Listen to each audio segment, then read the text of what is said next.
wonderful to have you with us in this interview, Robin. We would like first of all for you to tell us what did Stafford mean to you personally.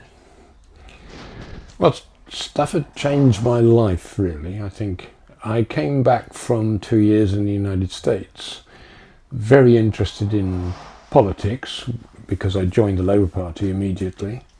I came back, and also with an interest in systems thinking because I'd come across the work of J. Forrester and his system dynamics, and reading a computer magazine because I was teaching in Carmarthen at the time, and we just not long started teaching computing as it was known then. I came across a reference and an article about Stafford and his work on Project Cybersyn in Chile.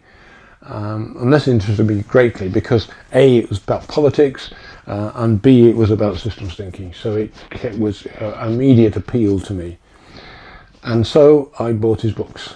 And I think probably four of those are early books, something like that, and read them all. And found in Decision and Control that he referred to getting off the train in Carmarthen, where I was working and living quite close. So I knew that somewhere quite close he must have been living. So after some time trying to ask people if they'd come across him and those sort of things, I checked in the phone book and found the name Sally Beer. And so I telephoned to find out if there was any association, and there was. And I was told that he would be there at the weekend and he would ring me. And as out of the blue, that was quite unexpected. So that I received the call and then arranged to go and see him at the cottage in, I think it was sometime around Easter 1983. And then, so I went to that day. It was a lovely sunny day, I still remember, and met him for the first time. And we talked for quite some time. He found that I was a physicist, and so he challenged me, I suppose, that quantum mechanics was a systems theory. And having thought about it for a minute or two, I surprised him by saying, yeah, I think probably I agree. My knowledge of systems thinking wasn't very big in those days, so leaving, I thought, well, I've really got to investigate this and get to know something about systems thinking much more, and really come to understand the books which I had read. Although I think at that stage it didn't mean a great deal to me. I was still grappling with the ideas, kind of thing. And in a way, that changed my life direction, because I then started to investigate systems thinking, started to read everything I could get hold of on systems thinking, and it started an engagement with Stafford which lasted until his death, I suppose, over the years. So it means a great deal to me. I mean, Stafford meant a great deal to me because he did change the way I was thinking, and I now feel as though this is what I should have been doing before, kind of thing. So yes, and well, I mean, as far as a person was concerned, here was I approaching him, a young man, and I was received and welcomed, and he spent a great deal of time with me over the years. So I think that was very good indeed. Very welcoming, and all those things. So tell us a little bit more about what kind of person was his. Not his bottom in front of the camera. No? We're good now. We can start. So you can carry on.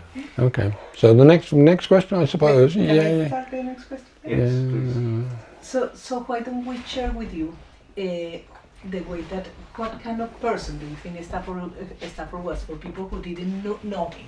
What kind of person was Stafford? How would you describe his personality, his character, his being? Okay. Well, Stafford was very much for me a man of his time. Someone who probably came from the upper middle class, but didn't have the values of the upper middle class. We had a very great common interest in the Labour Party.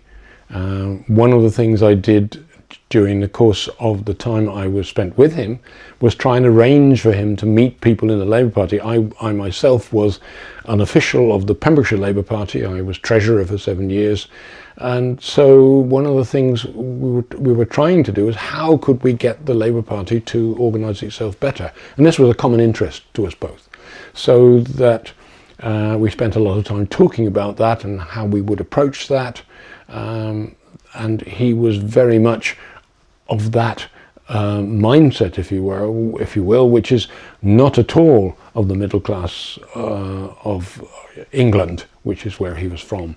And I think that that was probably an intellectual development that he had undergone. So for me, I mean, who was essentially a working class lad from south of England, he was very welcoming. And we spent a lot of time talking about these sorts of things and over the years. So never found him anything other than very welcoming, very willing to spend a lot of time talking about various things. I mean, lots of things, but that was one of our central themes. And of course the other was systems thinking and how it worked and what it was about and those sort of things.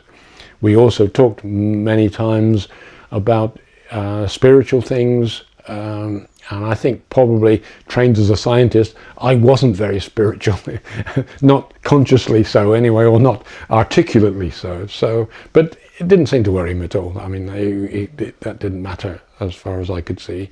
So, I mean, as a person, I can't praise him too much.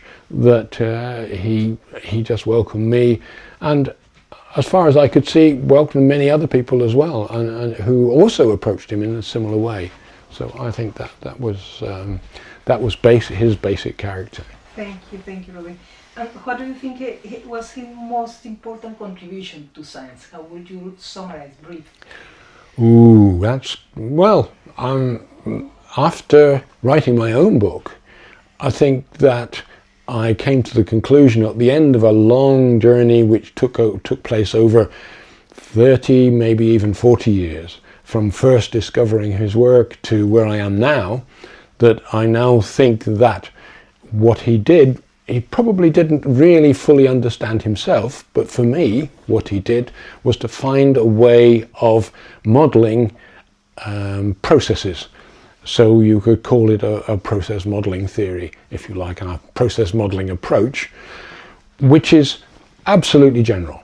So it's not just management, it's everything. It's biology, if you like. It's the whole way of thinking about the world out there, outside ourselves, which is subjective, because each of us sees that differently, and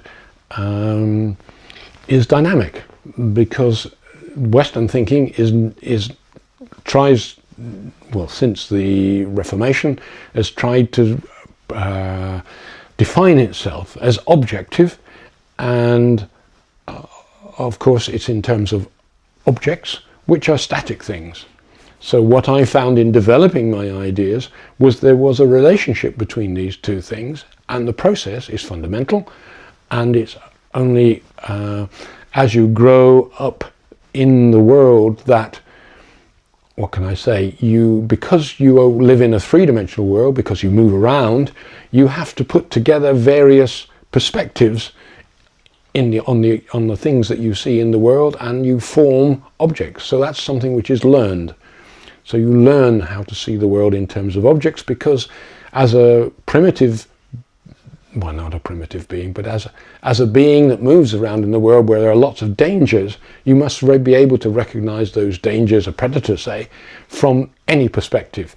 so that in a sense the object is abstracted away from the world itself, in order that you can do that. So as soon as you see a predator from any perspective, you immediately can recognize it. It is an object.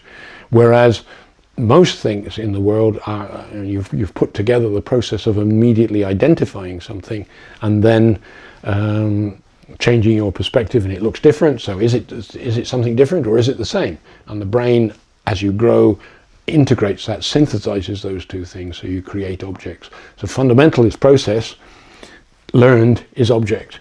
And we in the West have got stuck in the object world and don't really see the process world much at all. But what Stafford did was to give us a way in, and it's a much better way in than Alfred North Whitehead's process philosophy, but not many people have seen that yet, I think. Thank you, Roy. What do you think that if Stafford was alive today, what do you imagine that he would suggest we do to address today's world's challenges? Well, given his interest in politics and given his interest in democracy, because he's written about democracy, then I think that he would be trying to shout as loudly as possible to anybody who would listen that what we're doing in the way we're managing our countries, which countries are a very recent idea, is not very helpful. And what we need to do is to build democracy. And as far as I can see, you can only do that from the ground up, from the neighborhoods upwards. And you have to synthesize the various recursive levels as you go up. And nobody's done that. Nobody's done that yet. So you have done a bit in that respect. Would you say that part of your contributions to develop Stafford theory has been to clarify the way that you work, use the DSM and these ideas of governance in communities?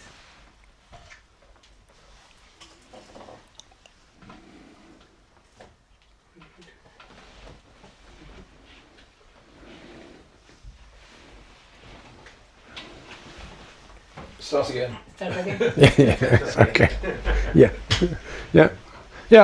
Okay. I think I can remember. Yeah. Well, I hope I have been able to develop the work that Stafford started on democracy and carry that forward a little. It's a bit unfortunate that because I didn't want to lose control of the what's the word? Sorry, I can't think of the word now. But I submitted that paper, it was accepted, and then I withdrew it because they wanted the control of it. What's that? Copyright. Copyright is the word I'm looking for. So I wrote that paper in developing what Stafford had already done, because he'd already started to write about democracy. He mentions that in lots of papers, in Designing Freedom, for example. And then I think, but hadn't carried it, seemed to me, to carry it far. So I started trying to think about what was governing. Governing is, of course, managing a community. And I prefer the word community because community is a recursive word, because we use communities in all sorts of different aspects. And that forms the basis. And then you ask, okay, managing a community. So what's democracy? Democracy is then getting everybody to be able to finding a way in which everybody can contribute to the managing of that community. And then when you start to look at the recursive nature of all this, then obviously you're led to and the law of recursive variety, you're led to the point where you say, well, it can only start from the bottom. We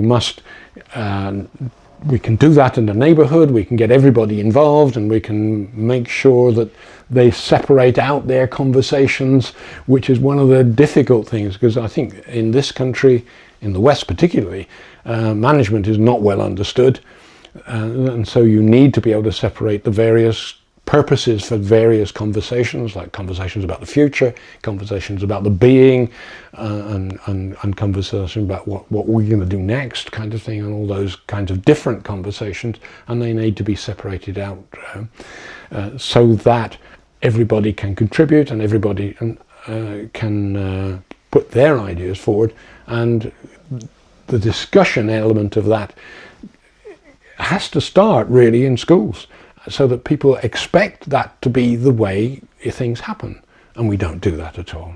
So we get to the point where people are separated, and you can't possibly do very much. Somebody comes out on top and wants to dominate, and that's really doesn't satisfy the law of requisite variety.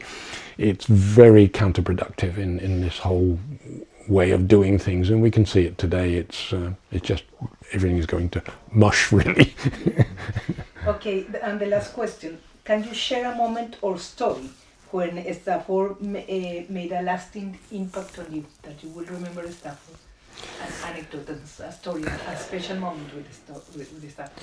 Well, one I've mentioned already, I think, was the most special for me. The way when he challenged me that quantum theory was a systems theory, and I set out to try and understand that statement. And in fact, I have written a paper which has been up online for about probably about 8 years now, something like that, on a different approach to quantum theory, because I started investigating that long ago, but didn't really put it together properly until I'd finished writing the book, and thought, well, I can now write this. And what it does is to